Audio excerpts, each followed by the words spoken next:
Good morning.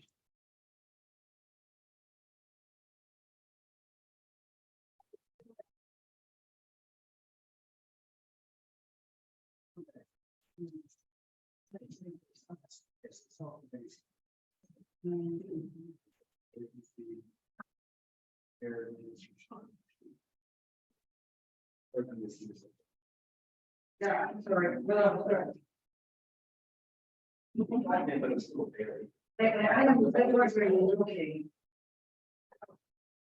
Pretty simple. Well, maybe.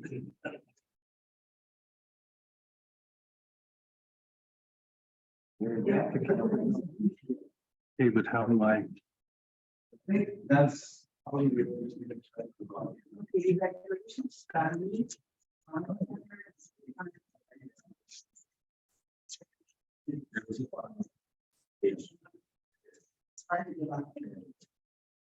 Okay, Craig, fix this. I can't get this to work. Okay, which one do you want me to look at? This one.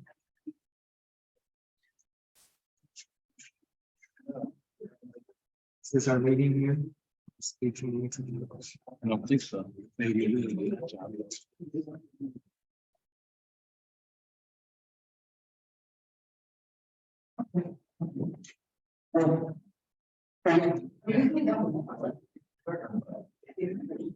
Well, can I start first?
Good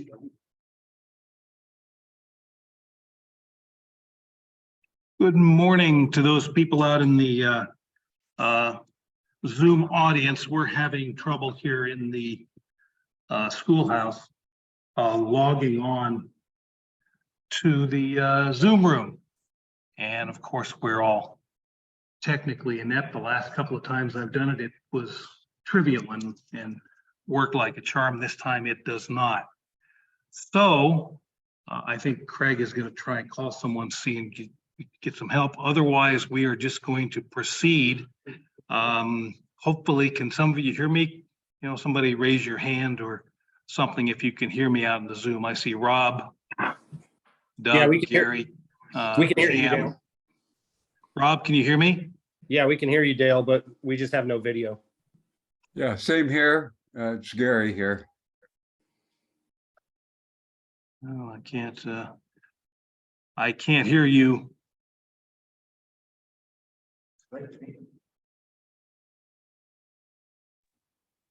Well, I can hear you, Gary. Yeah, yeah. So we're just going to have to proceed with our meeting as best we can. Well, we can listen. If you can hear me, good. If you can't, we apologize, but we've got to proceed with the meeting. We're now a little bit late. We can't hear them.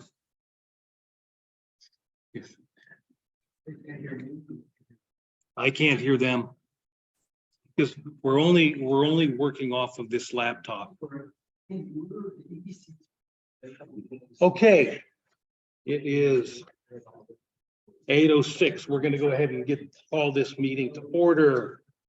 And we'll do a quick roll call. I am here. I see Lynn. Dave Howe's not. Mary Ann, yes. Chris Ronis, no. Ray is here. Good morning, Ray. Jerry is here. Vic. Don't see Vic. Bud, good morning, Bud. Rob Young is here. And Randy True is here. So we have a quorum. We're going to move on.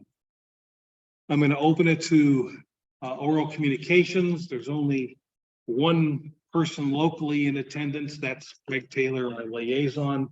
Do we have any oral communications about anything that's on the agenda? Not on the agenda, but.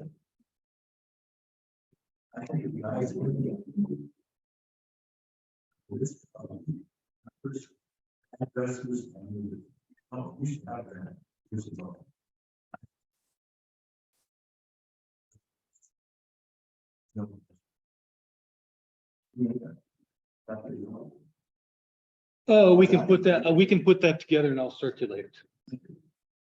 Good idea. Yeah, email addresses and cell phone numbers. And if I don't have your cell phone number, I'll get back to you. I think I have most people's. And call sign, yes, we've got it. Okay, we have a lot to go over today, so unfortunately, we may go over our 1 hour limit. But we'll see. Is that Vic? Good morning, Vic. Good morning, ladies and gentlemen. Okay, next item, review and approval of minutes. All in favor? Minutes are approved. Thank you all very much. Just so you know, one of the things I try to do is things that we need a vote on, I move to the beginning of the agenda so that we, can get things voted on without people disappearing or running out of time. So the first thing up is a recommendation from Mr. Rothrock. Ray, you want to brief us on this? Sure. Years ago, when we updated the town hall's emergency closet, we put in a big wall.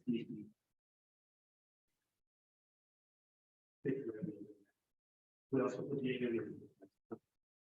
that unit is needed. They don't want to change that. Obviously, a visual as. Fast forward 2 years and then 3 times an hour. For about $3,000, there's several manufacturers out there, who they use one I have from my place in the mountains. And so that's, we should replace this one that thinks Volkswagen. It's about this big. 1, 2, we also have a communications trailer, likewise. It has a 3 kilowatt gas generator. It has battery, unrelated to take care of it. So they're, I think, about $3,500 each. And so I would propose, since we have a budget. Yep. The budget expires in February. I would like to buy 2 units, one for the communication trailer, and one for the time that we have. It's a class basis. Yep. So that's the proposal. I do. Okay, Jerry? Just a question. You know, it seems like this is town property. Is that accurate? So it just seems a little bit odd to me that this committee is using the whole budgeted to buy equipment that is really, I don't want equipment shouldn't be generated. It's not just what it's always been done. So That's true. It's always been done this way. But it dedicated us. You know, like, I think we pay for some communication services. Yeah. But Historically, out of our budget has come comm equipment with at EOC. least lines. Yeah, I'm not against it, it just seems a little bit odd that we would do it that way. Don't come to say it. That's good. It's not. Yeah, I would have just thought the normal sequence would do. We recommend to the town that they replace their current equipment, which is not state of the art. Purchase budget that revenue where I would thought. But I mean, perfectly okay with we need to spend the money. Greg, Because I don't get it done, but what's looking down, we want. So through the chair, I think these days the recurring fees that we know about, the town just pays for them. I don't think they're in the budget anymore. Jerry, I think the main idea of the EDC coming up with the budget is you guys have the best idea of like, we're gonna need to replace batteries, we're gonna need a new radio. And so the town doesn't budget, that is, they wouldn't know they should budget. But in terms of when all you guys do is making a recommendation to spend this money, that's been sort of earmarked for emergency purposes. So it's not like, I mean, eventually you'll get, I think it gets like consent agenda, I'm not positive of that. So yeah, it does seem a little bit, but to me, I think you guys are the best ones to know for the coming year, what money's likely to be spent. So I think that's the reason it's set up this way. Yeah, actually, every committee works that. Okay, I call for the question then. question has been called. All in favor? None. All opposed? None. Thank you, Ray, and thank you, committee. Item number 6. This is a result of the ad hoc charter revision subcommittee, and you have 3 documents here. One of which is the 2019 charter. You have the 2023 recommended charter, and then there's a document that I think it actually came out as a green thing, but as a red line of the changes from the 2 documents. And Chris isn't here. He led a lot of this effort in the discussion because much of the charter talked about we had to insure or we had to do this, and to remind all of you, we are an advisory committee, so we can't really insure anything. We can recommend and help and advise, but we can't, essentially dictate very much. So those are the major recommendations on this charter. People have had time to review it. Let's see, who was on the committee? Mary Ann was on the committee, Rob was there, Chris Ronis, myself, and Randy. Oh my God, I can't forget Randy. Right. Let me see. Yeah.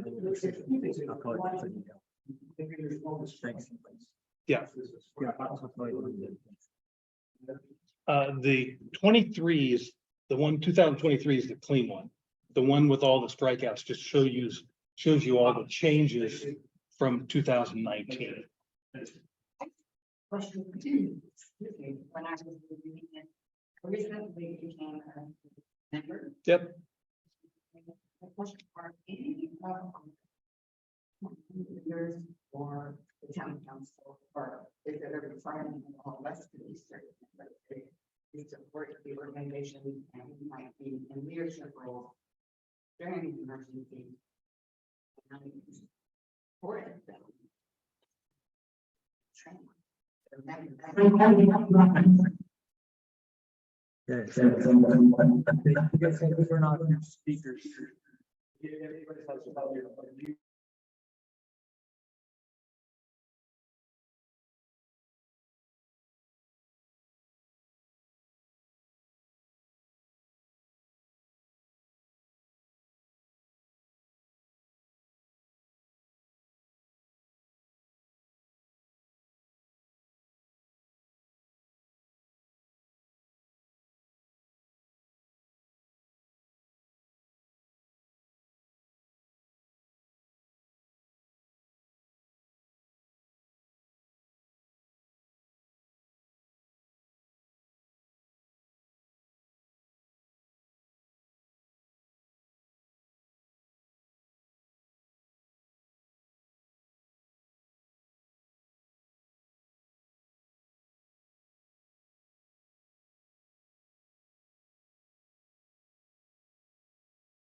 way we've operated the town for like the last 50 years.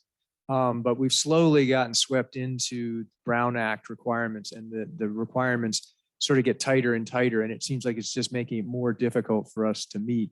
So the important thing about the second column is it really doesn't change the world a whole lot. I mean, we still would get minutes in, they'd still get noticed. We'd still, sorry, I said minutes, I meant agenda. We'd still do minutes and publish them and put them on the website. So in that sense, I assume that that's basically would all be pretty much the same, but it would relax the Zoom requirement, which I think would make it easier. And potentially if it's non-Brown Act, one thing I'm hoping for is we could get to the place where we might be able to self-publish minutes, like maybe the chair and the liaison look at them and say, looks good. And then we just put it up there rather than going through this kind of long bureaucratic process that we do now.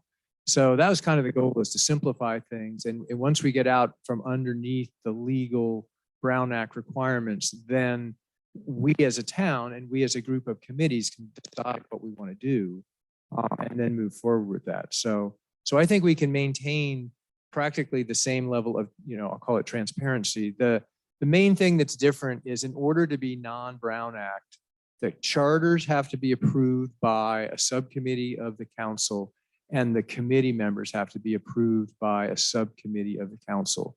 Because what it makes it Brown Act, as soon as the full council takes an action, then it's Brown Act. So that's what we were trying to deal with here. Yeah, please go ahead. You probably remember in the past that there was some concern about conversations that were happening behind the scenes. And so obviously I would prefer if this could be, not have to be Zoom for everybody involved, because it'd be easier to get some of the key people that might be on vacation. But what would your opinion be about people communicating not directly via Zoom, but behind the scenes? So again, I think it depends on what they're, like if decision making, I think that would be, so I think it's making decisions that aren't in a public forum, in my personal opinion, I think would be wrong. But let me also put the other context here that Jerry didn't mention, is Sarah and I are the subcommittee of the council that's pulled together the committee of committees, but this is really the input that you guys are going to give to the members of the committee of committees. It's going to go back, and the committee of committees is going to make this recommendation to the council. So, this isn't something, this isn't my personal agenda. My only agenda here is to try to make it easier for people to volunteer. Like, that's my agenda. So in terms of decisions and stuff, yeah, I think absolutely. I think decisions still need to be made. See if I, yeah, okay. I think if I just talk right into it, I think decisions still should be made in public. But if a quorum of you met to work on the radio, you wouldn't have to notice that. Which today, technically under the Brown Act, if you guys get together to do emergency preparedness committee business, it needs to be noticed for 72 hours.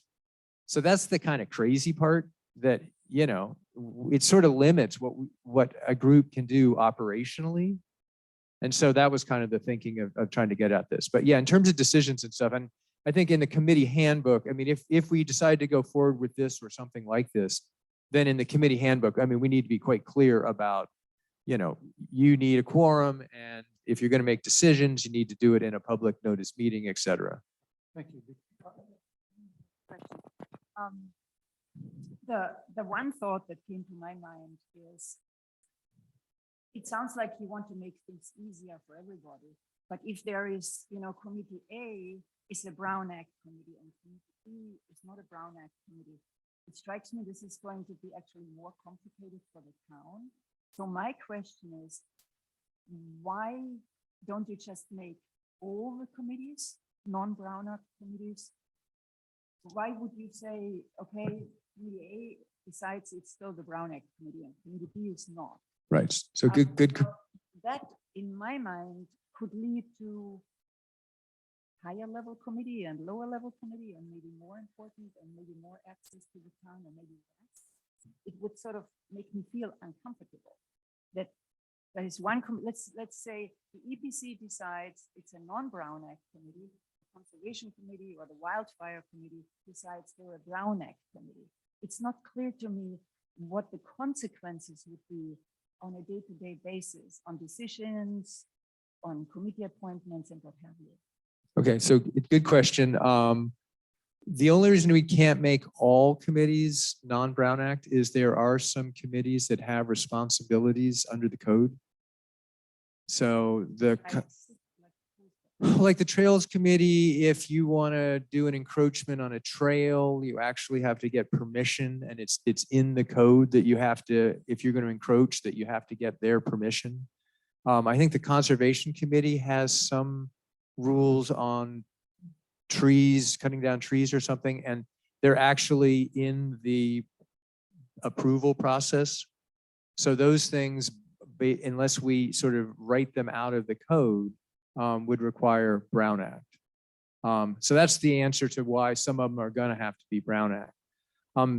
The other thing you were sort of referring to, if people are voluntarily choosing one or the other because of a perceived status. And I think that depends on how we define it, right? I mean, the thing I envision is that there's no difference in status. They have access to the council. At some level, all committees are advisory to the council. I mean, you know, that none of them actually have money they can go spend. They recommend spending money. So in that sense, it's really not different.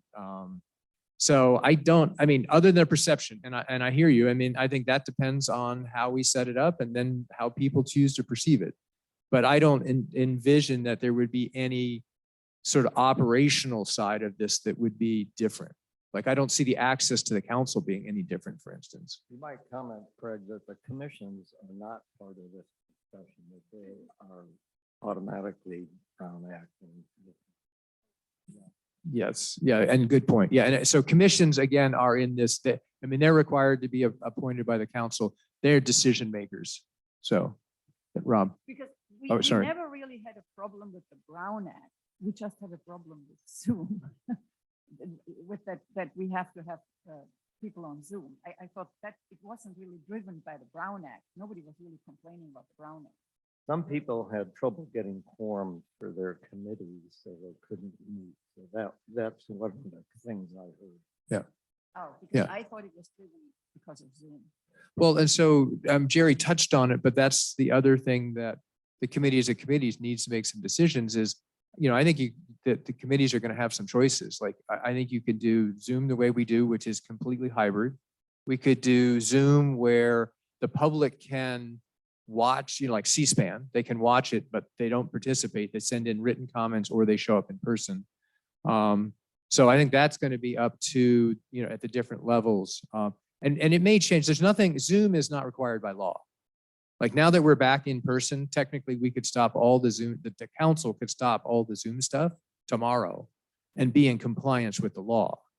But we do the Zoom stuff because, you know, people have gotten used to it. And I think we found that it's a good way for residents to be able to, you know, watch what's going on and understand what's going on in their town. So I think that's the value of that. And it may be, and again, I think it's going to be committee of committees to make the decision. I mean, potentially individual committees could decide how they want to deal with the Zoom question. Because I know some committees definitely feel like Zoom is hampering their ability to get stuff done. So again, I think we're going to have to try to find that balance. Okay, so just from my opinion, if it's only a Brown Act question, I wouldn't really want to get out of the Brown Act. It's never a problem in the past. So I'm surprised that we even have that discussion because of the Brown Act. Okay, well, so that's, I mean, that's why we're gathering information to bring it to committee of committees. So there's nothing that's, yeah. There is another point that's in here, and that is that, you know, we have a lot of committees on this town. Told that maybe twice as many as most other communities, maybe 3 times as many communities our size. So it takes a lot of staff time for them to staff every one of these meetings, which they, in a sense, need to do under the Brown Act. But if we were a non-Brown Act committee, then they could be part of it as needed, rather than automatically having to assign a member to be present at every single committee meeting. Yeah, ironically, we have more than twice the number of committees, or maybe twice the number of committees that Los Angeles does. Yeah, no, You know. no, I understand that, but just, our committee needs you there. If staff and are not really interested in us anymore, then we're sort of working in a vacuum. Okay, but that's, I understand the many committees, but I wouldn't have thought that the EPC committee would be part of the many committees we need to sort of water down or well, get further away from the town staff work. well, and I don't think you do. I mean, for instance, if you look at this chart, I mean, there's a council liaison, whether you're Brown or non-Brown Act. So I don't think that changes. I'm going to be here whether you guys are Brown Act or not. The only place we might help with staff is that the clerk basically wouldn't be responsible for the record keeping, which is required under the Brown Act. That's about it. I mean, other than that, I mean, if a committee needs staff, like Public Works is still going to have the Public Works director involved. I mean, this isn't an effort to take resources away. This is really meant to be an effort to make it simpler for people to volunteer. I mean, that's it. It's not, anything else that we can get out of is great, but that's not, there's not some hard charge here to say, oh, well, we have all these committees, therefore, we have to reduce, staff. If the residents of the town believe that that's the way we should run our town, then we will pay staff to do that. So I don't see that as a problem. So for me personally, I don't see this two-tier thing, but I'm pretty close to it. So maybe, I'm not perceiving it the right way. If you live in a house in Portola Valley that has 2 or 3 or 4 stairs, and you want to participate on a Zoom meeting of this committee, you couldn't because you're not ADA compliant. So you would not be able to vote because you could not. Yeah. No, I understand that. That Just come to for- the meeting. yeah. But you restrict people, say there's a family member, had our parents with kids and the child's sick, they can't come to the meeting. You're automatically closing the door on a member Not of. really. We just can't vote. We just can't vote. Well, why, you would want to. Anyway, I don't want to hog it there. So Craig, can I just make one quick comment here? I don't want to take this down, but I would think that we should be able to go back to Zoom for all of the obvious reasons. But the one thing is that a vote is going to be taken on a committee that might not be unanimous. I think it's very important for the town to state, because it would no longer be protected by the Brown Act requirements. It's very important for the town to say that there will not be any poll taking and all of the things that we were trained for in the Brown Act for behind the scenes communications in regards to that. Okay. Sure. I mean, it seems totally reasonable to me. It seems obvious to me. I Yeah. don't Yeah. think anybody would want it otherwise, but it ought to be clearly stated. Yeah, and I think that's something that when you take your feedback to the committee of committees, that's a great thing to add. Because we can do Brown Act training for non-Brown Act committees. I think that sounds perfect, right?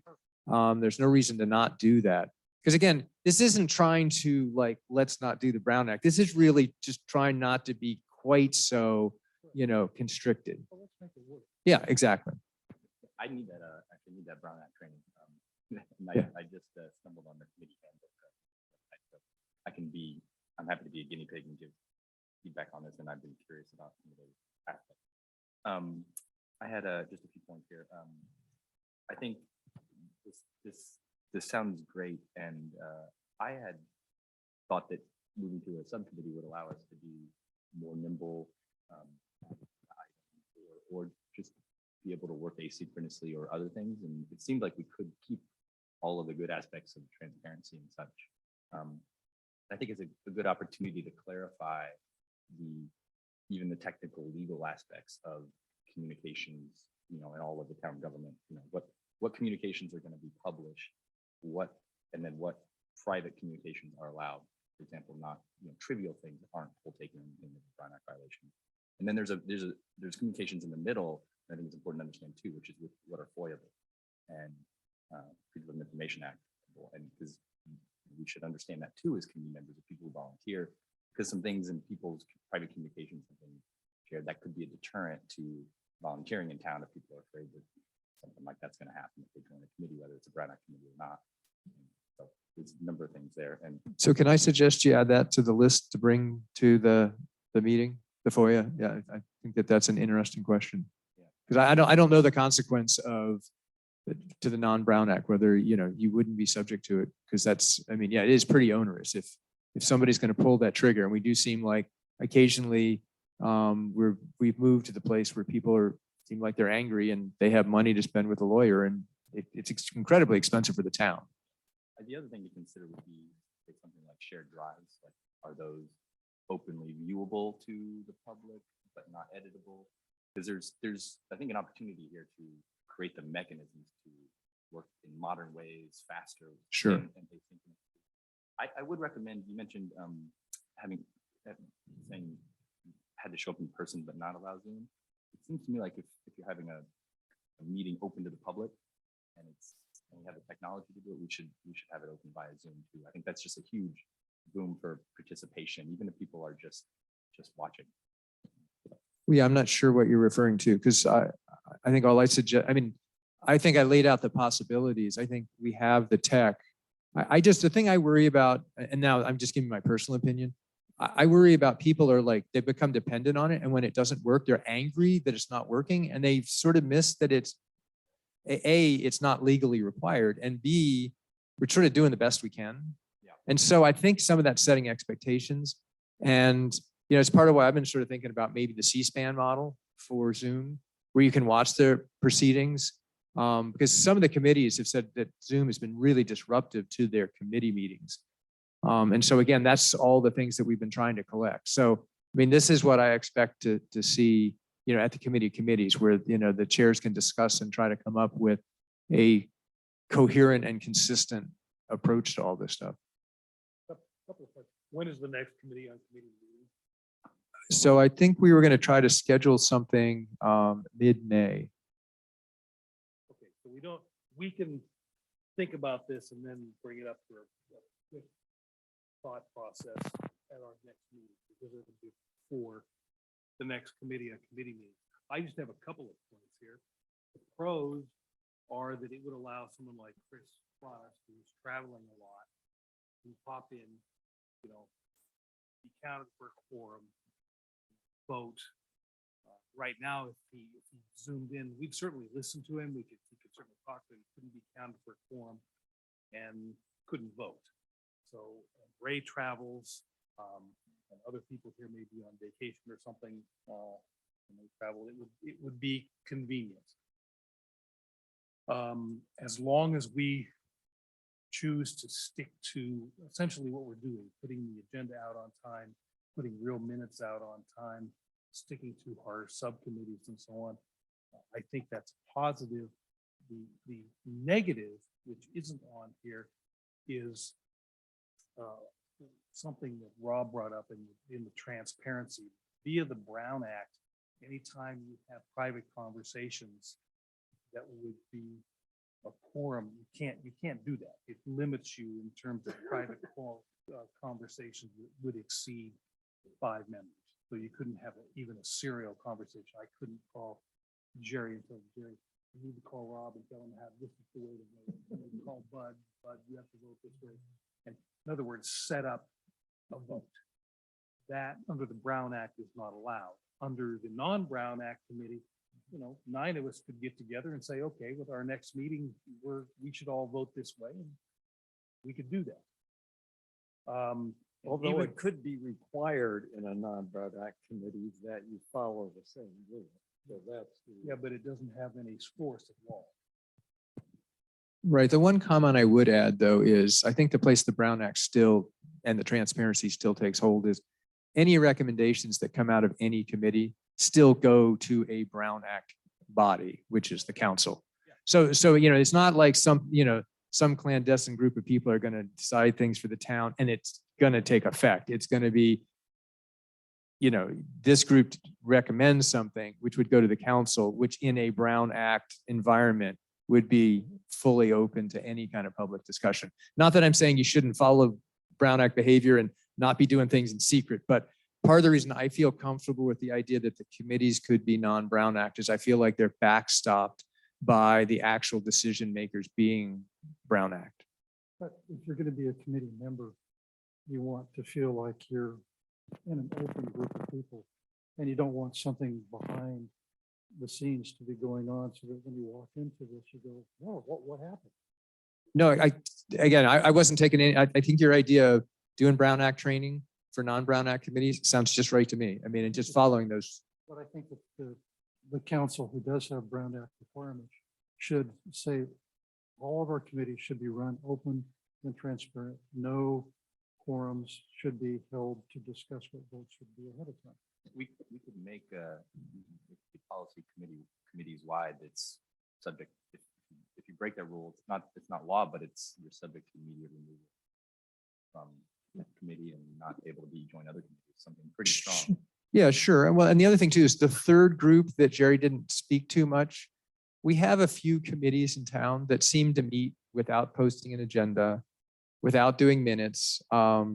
You know, I'm not going to name them, but you know, because I mean, you be careful. You guys are a particularly special committee. You're large. You have a lot of active members, which is great. There's other committees that, you know, can barely get a quorum. They're really just discussing things that are of interest to the town. And so that third column is truly meant to be, you know, you're doing something useful for the town. The town appreciates the work you're doing. We want to give you some access to the council and potentially staff, but we're not looking for you to be a public body. Whereas EPC would never get in that third column, for instance. Like that just would feel completely wrong in my mind. So anyway, this is a proposal for flexibility. I think Dale's right that, I mean, you got a month to think about this. I think let's make sure, I've heard several really great comments, and this is the reason we're putting it out to all the committees, is to gather this feedback so that we can bring it back to the larger group and then try to integrate all these comments. Okay, so we will actually accept motions at the next meeting. So think about it, you know, you come down on this issue. Okay, on to our next item, which is number 8, Jerry again. Everything has been turned in. I've been working with Carrie at the town. You know, in fairness to her, things have been pretty hectic at the town recently. So I've not been able to get a PO to get these things, the tags ordered and so on. I just got an email from her yesterday. She's come up with a methodology for doing that. Unfortunately, I have to be part of the ordering process because we want to make sure we get the exact tags that I had approved by you, and I'm leaving town in about an hour. So nothing's going to happen for about 2 weeks, but hopefully you'll be moving on very quickly after that. Okay, very good. Hopefully by fire season. I am hoping before fire season. Who knows when that is? Okay, thank you, Jerry. Next item number 9. And this is just a quick discussion on the Stanford trees at Alpine and 280. And the reason I put this on here is just kind of a general discussion. I got several calls on those trees when they started falling, and other people on this committee may have gotten calls. And this is kind of an interesting issue for our committee because number one, it's well outside the jurisdiction of Portola Valley. Number 2, you know, it falls in this realm of kind of vegetation management conservation committee, which is wildfire committee or conservation committee. But it does fall under the aegis of evacuation. One of the big things on evacuation is trying to ensure that our evacuation corridors are free. So I just wanted to put it on here, get people's thoughts. I don't have an answer. I don't have any preconceived notion about what we should do about trees in particular in our evacuation corridor, other than what I think has already been suggested in town, is to try and remove them or work with others to remove them. Any comments from the committee? I think we've talked a lot about this over the last couple of years, that we have some roots that are very fragile. And we don't own the property that these trees are on. Stanford seems to have reacted that they want to do the right thing and take these trees down that could hurt people or block roots. The county owns some of the property that some of those trees are on. My big question is that as a town, we want to do the best thing for our residents. And we want to try to rally people together. I don't know what to do. I mean, I think that enough people wrote to Stanford, especially people that went to Stanford and are associated with Stanford, to try. And so I think Stanford did the right thing. But what do we do for the county? What do we do for some of these other trees, eucalyptus trees, that if they come down in a firestorm, is going to take out our evacuation routes? And I don't know what to do. You know, when I thought about this, it seemed like this was something that perhaps the council needed to interact with other government agencies or organizations rather than us or individual citizens. That if it was going to block an evacuation, the council would be concerned whether it was through the Portola Road or whether it was through Alpine Road, or even if it was on Cervantes, you know, for that matter, that the town council needs to sort of weigh in and make sure that something gets handled. We can debate it and make recommendations, but we're not going to go through the town or the communities and look for trees that might fall down. That's not under our purview, but it's under somebody's purview.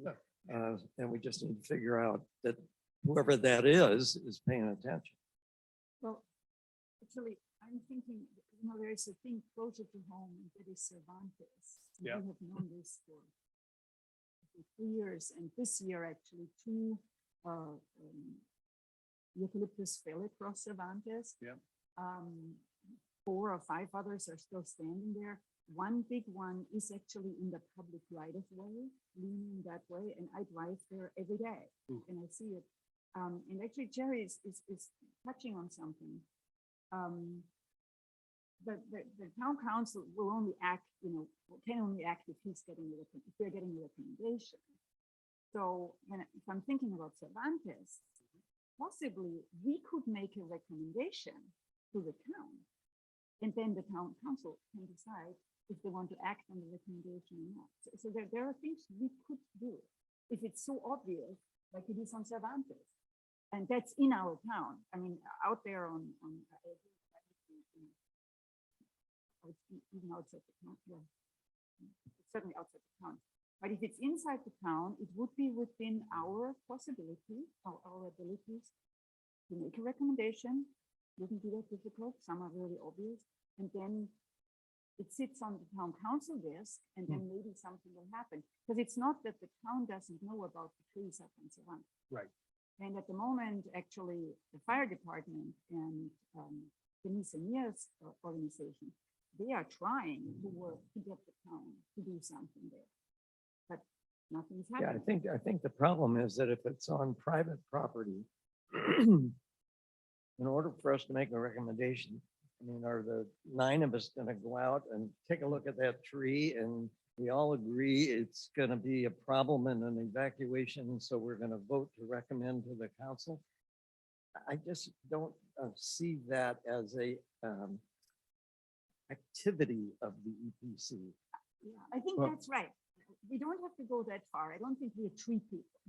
But we could certainly say, and particularly in this case, because it's on public right away, there is a eucalyptus that looks really scary. Look at it. We don't have to say this needs to be cut down because it will fall, because we're not tree people. But we are worried about it and we're concerned about that. And then the town council has this concern on the desk and can either do nothing or can do something. We're missing another point. The town's already said that the flammable 5 should come down. And they should come down on town property. Independent of your Cervantes tree, there are other places in town on town property where there are these flammable 5 trees. And yet no one's pushing the town to do their job. They want everybody else to do their job, but they're not doing their job. So it's a wider, I mean, there's a big eucalyptus tree right out here. If it fell, it would block Portola Road. Both ways. It wouldn't, it's big enough to cover both sides.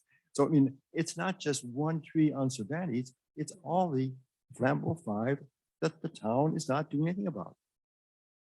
Not doing anything about. Why not? I mean, Sequoia spent a couple $100,000 clearing out our trees. Why shouldn't the town do that job? Why don't we support that? Yeah, and it's interesting, there's also the priorities, because the town says they don't have money, okay? But for example, the town very recently has cut down a number of the redwoods on the Ford Field parking lot, because it was scheduled. Now, they were not leaning, they are not burning. The money was spent to cut those. And I drive there and I'm thinking, why? Who made this decision? We have all these flammable trees that need to be cut, but there have been some redwood cut. So it's this opaque thing, and it's not going in the right direction to keep us as residents safe. Maybe our liaison can guide us as to what the EPC's responsibility about cutting trees down is. So I don't know if I have a definitive answer for you. It's certainly about, there's budget. So, I mean, the identifying budget's certainly a piece of this. Some of this, I think, you know, when Rob and I talked about this during the eucalyptus crisis, Woodside Fire Protection District, which covers all this, is also, I think, another good resource. I mean, one thing as a council member, I want to be careful of is we need to find an objective set of standards that we want to apply to this stuff. So, because it can't be, oh, well, somebody doesn't like this tree and now we're going to make some private homeowner spend $10,000 to remove it. Like that can't be the model. I mean, it's not legal, right? So we're not going to be able to do that. But I think coming up with that list, and I think it's perfectly reasonable for this committee to have a list of things like, we think these are hazards that should get looked at. My guess is Public Works is probably the right place to start that, because it's got to go someplace that we make sure that it gets a home, that it gets a budget behind it. Because, you know, like I don't know for a fact, but I'm pretty sure that the redwood trees that got cut down over by Ford Field were done by Public Works under the Public Works budget. I'm sure they were in the schedule. Sure. For the last 5 Right. years, and it Yep. was Yeah, so that would be my, and again, this is sort of your liaison, not a, you know, this is not the council advising you. This is one member of the council. But I think it's perfectly appropriate for you guys to come up with areas that you think are issues. And then I think I'd start a conversation with Howard in Public Works to say, you know, what do you think the best way to move this stuff forward? And then eventually it would come probably through Public Works to the council as a budget item for X amount of money to deal with hazardous material or particular trees or whatever. I mean, that would be my rough sense of how it would probably come about. Would it be appropriate for the evacuation committee to take this on, or is that not logical? Yeah. Look, this is where we've got some overlap because the rankings cover this particular subject. I don't have the rankings in front of me right now. And one of the higher ranking activities was actually gathering information from the citizenry as to where these potential obstacles, whether the trees or other telephone poles and the like, needed to be given a higher priority, and the action of our staff, limited as it is, to act. So I just want to point out that we do have a process in place right now. It's a question of staff to actually undertake this. And I know that there's been an attempt to start this, and it's an ongoing project. That may not be adequate given the concerns in Cervantes and other areas. It becomes a question of how hard do we push it. But we do want to watch that there is some, we don't need to create something else if there really is an assigned responsibility. And I think the rankings project that definitely contemplates that as a high priority project. if there is this rankings project, for example, why were the redwoods cut? So this is not working. Well, the answer is the redwood being cut preceded the creation of this ranking process, which was just recently completed. So I'm looking more prospectively than retroactively. It doesn't satisfy the concern that you legitimately raised, but I just want to point out that there is a place for this to be focused that does exist. And the problem is staff. I mean, the problem is the availability of people to follow up on this. The second issue is getting from the citizens, the residents, where they see these priorities, who's actually doing that. Is it just awaiting people to complain? Or is there some effort on staff to look at a given area and say that we need to give a higher emphasis there? And that's an ongoing process. We could focus on the public right of way. Yeah. Because there is plenty of, particularly in Cervantes, there are at least 10 trees. And that's a major, it's just because I drive there, and there are others. So we could focus on the public right of way because that would cut it back. Because if we get every private property involved, I agree with you. I don't think we want to go there. Yeah. Well, from a public point of view, Denise and Nia said there's lots of money out there that we could apply for from the town point of view, not for private property, but for town point of view. So I realize our staff is overtaxed right now doing this, running the business, running the town, but there is money available if our budgets are tight. Yeah, so I mean, my recommendation is, the reason we have committees, citizen committees, is to basically, let our town run on a lean staff. So if you guys are willing to do that initial survey, it's not going to be definitive, but you can do an initial survey. We can get that list. You can go find out from Denise what possible grants there might be. And you can go talk to Howard as Public Works Director and say, look, here's what we can do to help, and basically integrate that. And that would help, in my mind, help move that stuff along more quickly. Actually, the wildfire I committee. want to jump in real quick. Ray's leaving, Oh, but Ray's leaving, this sorry. Saturday, 10 o'clock, Ray's house, Tom trailer. Is that a announced Brown Act meeting? It's a subcommittee meeting. It doesn't have to be. So, Thanks, so Ray. just As long as there's only 5 or less. Yeah. So just to be sure that we are not going in circles. When I was still on the wildfire committee, that list had been produced Yes. and had been given to the town. And Public Works is aware of that list. This is what, 2 years old now? Yeah, maybe Yeah. 3. So we making another list, No, I don't think. So I was just saying the list, we have citizens. If we have the list, that just makes it super easy, right? Because when we, so there's a budget process that's coming up, right? We're getting ready to budget for next fiscal year. So this is the right time to get involved. Yeah, I think Karen Bonter did a Yeah, complete, Karen did a complete list. complete list. Yeah, up on public right of way, just to be sure. I think we're all in agreement that something needs to be done. The question is, what is our responsibility as this committee? Are we going to have a subcommittee of people that go around looking for leaning trees or potential fires and report back to this committee, which then votes on it and recommends to the council that they should do this or that? I don't see that. Maybe the evacuation committee would say, we're really concerned about these trees on this route. That makes some sense, but I don't see how we operationalize it otherwise. Not that the idea is correct. Citizens need to, but my God, it seems like Public Works ought to be looking at all this. Why do we need to be in between them and, what trees need to be done? Let me suggest that we get a hold of this list from Karen. Well, we have to ask the town. Town or ask Karen, because I know she took that inventory. And I think they were even prioritized. And then in the framework of the activities for the evacuation study, we'll see if we can find that and prioritize the ones that we think are the worst case Yeah, it was also priced out. There's a budget behind it. It's very high. Oh, It's- yeah. I think it was $1 million.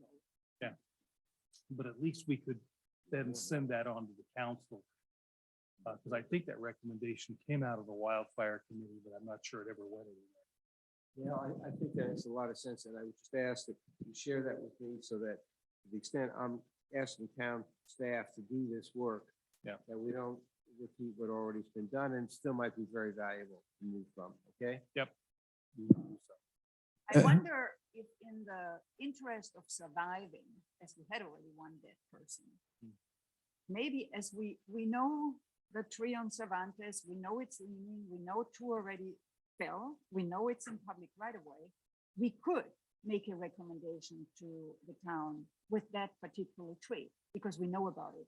And maybe it would make a difference. Maybe it would not. It would take us 3 minutes to write it up. It's not that, we have to go out and do something. It's just a thought. I'm pretty desperate because this has been going on for years and now they're falling and now they're leaning and we're all talking and everybody knows about it and nothing's happening.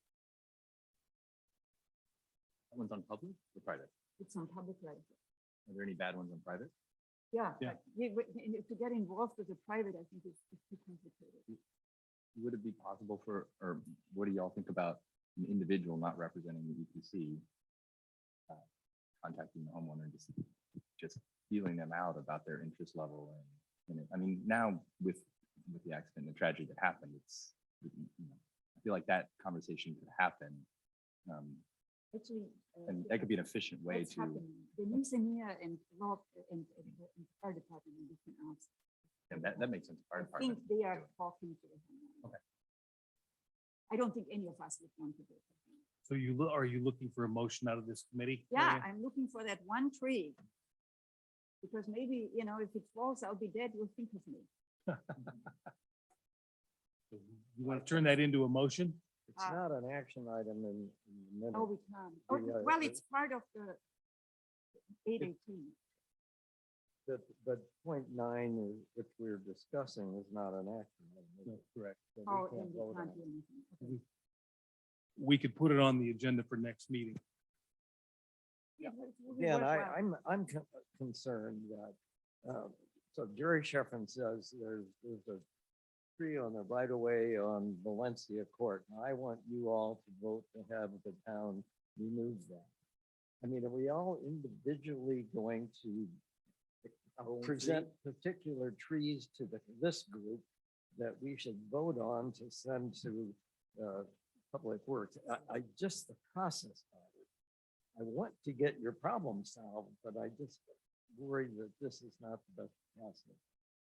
Unless we're all gonna go out together and look at the tree and agree that visit. this is a bad tree. Site visit, yeah. So Jerry, that's what I think, unless I misheard here, the wildfire committee's already submitted a list. I think we should take that list, it's been recommended, take a fresh look at that list and obviously submit that to the town, see where that stands. Obviously, if that. That particular- tree is if- on the list. And that tree is on the list. Absolutely. And given the interest that's expressed in that, that's what I think the proper process, it is a process question. And then that's taken to the town directly and say, look, this was on the list. What's happened with it? Where is it? And where is it on the schedule? Get an answer from them.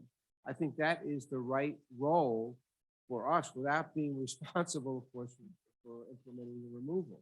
That's, I think, the logical next step. And don't get me wrong, I do communicate with Howard about that tree as a person.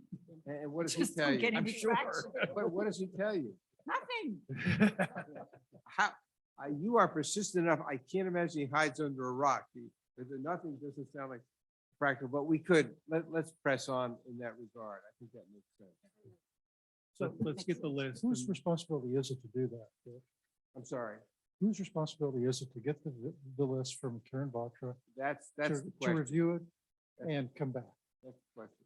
Yeah, I don't know the history on this list. I can get the list. Okay, why don't Yeah, you sure. get the list Yeah. and Could and you share that with circulate it? me? I'll do it, And then in my informal capacity with the rankings, I'm happy to support that effort any way I can and I'll make a call or whatever. Why don't you share it with all the committee members so we know what we're talking about the next time we talk about it? Yeah, we'll Yes. put it on the Okay. the agenda. Would you do that? I had a unique perspective on evacuation routes this winter, working at a in town. 1 week, people who had reservations at the restaurant where I work would call and say, well, we can't get there from Portola Road. We are having to make a U-turn and come back around. The next week, we get phone calls from people that had reservations saying, well, we can't get there from Alpine Road. We're making U-turns and we're coming back around Portola Road. And it went on all winter. And so this is very, very important, not just for the restaurant, Yeah. but it was a ping pong match of trees coming down for access. I just wanted to put that out. Certainly open up the corner. You certainly opened something. Oh, that's our job, Jerry. Okay, after we have beaten that one to death. The fire department dropped off because I didn't unmute, because I don't think you could hear us. Number 10, the ad hoc communications protocol subcommittee. I was gonna have Ray talk about that. He's gone. We had our second meeting yesterday. We have talked about a lot of things. This has opened up another whole can of worms. I thought it was going to be real simple, just when to turn on the AM radio. And it was turned into a broader discussion of, how the EOC works, how the CERT ICS works, the coordination between the two. We've also dug up the last emergency operations plan from the town, which was last updated in 2017 and is way out of date.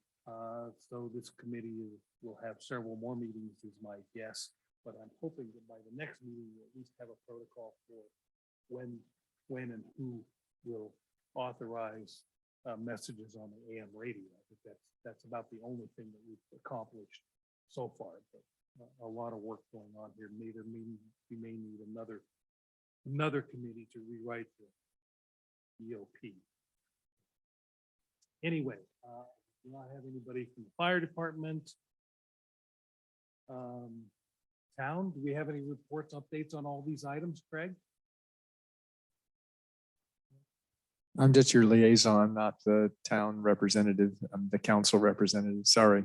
But we submitted a resolution to the town at our last meeting. Is that here on the town council agenda?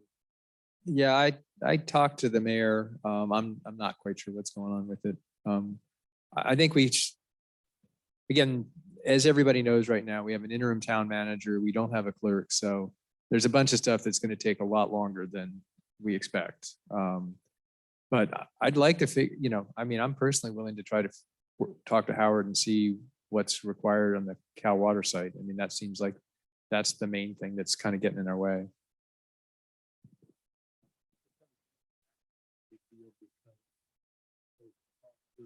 During the storms. A lot of activity.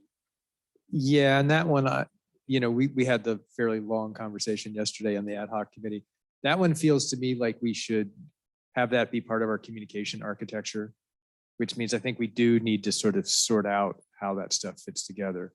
Because we're not, now we're talking fairly significant expenses. And I agree with you. I mean, I think we need to have it. Is it, where does it fit in the world so that we deal with this stuff? Okay, subcommittee reports. Anybody from any of the various subcommittees that have anything? Mary Ann? Yes, we have I was going to send it by email, but I am now on a different email system. I couldn't get the distribution list. I didn't want to enter it by hand, so I just printed it out. It's really, sweet. It's you requested the mission statement, so we wrote a mission statement.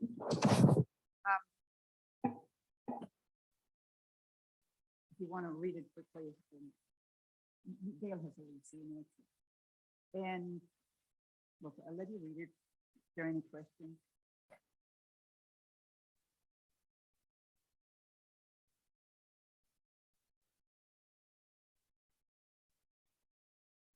Fine to me. Okay, and then the one thing, and it was actually, Greg brought it to our attention. One thought we were going to bring up to the committee today is we could start with having, Rob did so much, such good work on the evacuation. And that map, for example, and maybe just one level higher, because the map is the map, and then you have all that information, which is a lot of text. It's not on the town website. And so we could consider of linking that into the town and then having one level higher, it's just a simple, very few sentences, so that that information is out there. How do you feel about that? I'm actually working on that to make sure that it gets in the evacuation plan to a simplified map like that with some words behind it. It'll be one of the appendices. But right now, the appendices is a very complicated. I'm trying to get one map that has where the sheriff's traffic direction has to go. And it's a simplified map so people can actually look at it and understand it. I'm sorry, and where is it going to be? What you're working on? The evacuation plan that the town, that the fire department is working on right now, which will then go to the town to be revised by the town. And approved. Okay. But there's no reason. The map, we're just talking about the map. Just put it on the website now, Yeah. it'll be fine. And it's actually on the town's website right now. It's part of the traffic plan, but I can get you, Because we couldn't find it. so I can get, let's talk offline. and Let's I'll talk get offline, yeah. But if you want us to do that and we'll work with Rob, and just very simple. I have a very stupid question. I don't understand what the word MARCOM stands for. Marketing communication.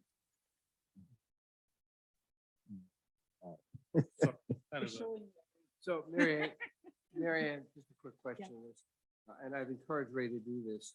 It's become more and more apparent of how little the residents understand what's going to happen, what communications are available to them. And Ray has done some terrific work, and I've really encouraged him to put something out on this to the general community, whether it's on the Port Elevate Farm, otherwise. I don't know if that's in the purview of what this subcommittee would be doing, but it seems to me on the marketing side, there might be some relationship here.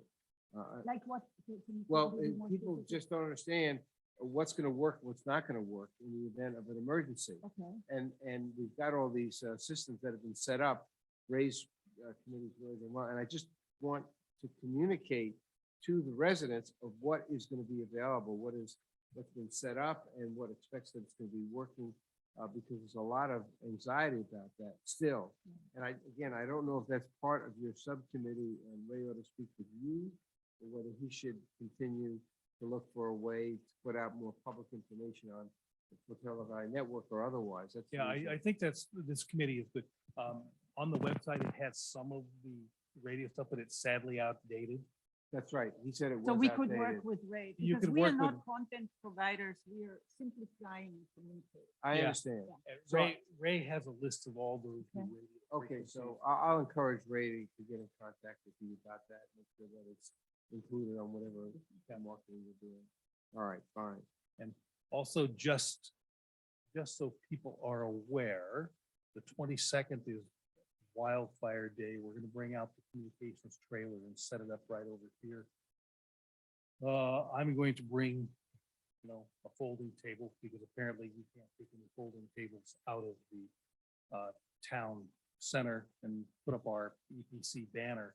So for those of you who may want to come down and see the comm trailer or just hang out with us, I'll bring the magnets that we hand out and so on the 22nd. Is that a drone actually? No, What about, I mean, Actually, how many people? What's that? What's this? I don't, if you're out in a public, it's not a meeting. Oh, good. Okay. There's no agenda. I mean, we're just gonna Are you gonna be back by then? answer questions. Yes, I'm planning to be there. Bill, I have a question, on the 22nd. Yeah. The trailer is going to be there. Yep. Would that be a good forum, and we could do an email, like tip of the month thing with Kari? Yeah. Go on the 22nd, you will see the trailer, blah, blah, blah, and you can learn about da, da, da, da, da. Emergency communications, put that absolutely. I mean, that wouldn't be hard work. I'll work with you and Ray. That'd be great. Yeah. Yep. It's just a simple email. Sure. And for those of you who have them, we created little badges last year. Hopefully you still We got those. have those. You can wear those. And I'll get one made for Randy. So I was going to recommend that I think Marcom could actually print out some single page handouts. Like with the comms information. You know, if you think you can work with Ray and say, you know, this is what we think is the important information. I mean, just print out like 30 or 40 of them and just have them there, and people could take them if they were interested in actually walking away with an understanding of, you know, how they could, you know, communicate in an emergency. Refresh my memory, how do printouts work now? Of the town? Do we have to find a print shop? Sure. I mean, I think if we're talking relatively small numbers here, I think we could just print it on a regular printer. Yeah. Yeah, sure. I mean, just keep it simple and yeah. Yeah, one page handout, list what's available. I think that's very straightforward, to people. Pretty good feel what's available. Yeah. And I think working with Ray, you can, I mean, Ray's got all that stuff in one form or another. So yeah. Yeah, I think we haven't met yet on this subcommittee, but we will before the next meeting. So, let's commit to that. Let's bind ourselves to that mask. But this is, I mean, I look at this as we'll need a lot of help from the entire committee on this, and because you know, I think someone just mentioned there's a map out there, but you can't find it. So that's, I think, going to be one of our key things is digesting this, making it. You can reach out to me, and if it exists, I'll point you to who might know. And I mean, I don't know if any of y'all have played with the new AI tools. Has anybody used ChatGPT yet? Yeah. I mean, this is industrial revolution level change, and it can have major impact on our goals to inform, educate, and on even near-term timelines. And it is moving so fast. Yeah. And it synthesis of information, people being able to ask questions, get answers from custom corpuses. We're starting to work with this, my education nonprofit. Like community college student working on it right now. Yeah. So it is moving unbelievably fast, and there's so much potential. So we can even use it now to say we can take Ray's goals of what he's trying to communicate in this. Yeah. We can feed that through and provide several prototypes, test that with 5 families, and say, what did you learn from this? Yeah. The rate of progress on things can be 10 to 100x once you start using these tools. So. Yeah, if anybody's curious about the stuff, just ping me. I love to talk about it, and I'll share. Okay, any other subcommittees have any reports? Rob is working diligently with the fire department, writing the evacuation plan, so that's in progress. Slow progress, but it's progress. Okay, anything else? Next meeting, trailer this weekend, 22nd is Preparedness Day, June 24th is our Communications Day. Any other thoughts, questions? I have a question. When we made all these suggestions for the safety element. Yep. What happened?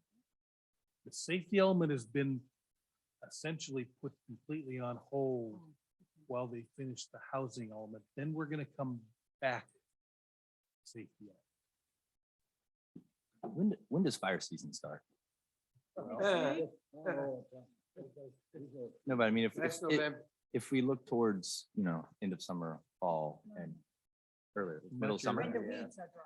like when, like, It can come as early as May. yeah, but where does the risk really start to The rise? risk is the strongest when it's the hottest and driest, August, September, September. Okay. and then sometimes as late as October when we get the winds that kick up. And you know, considering what winds we had recently, we were just not afraid last week with the winds because it's all wet. It's all If it wet. were dry, we would have been. Fire season is upon us, and you know, and we're gonna have huge underbrush growth with all this rain. Huge underbrush. So with that, unless there's anything else, the meeting is adjourned. we have to move. Oh, Move to adjourn. thank you all.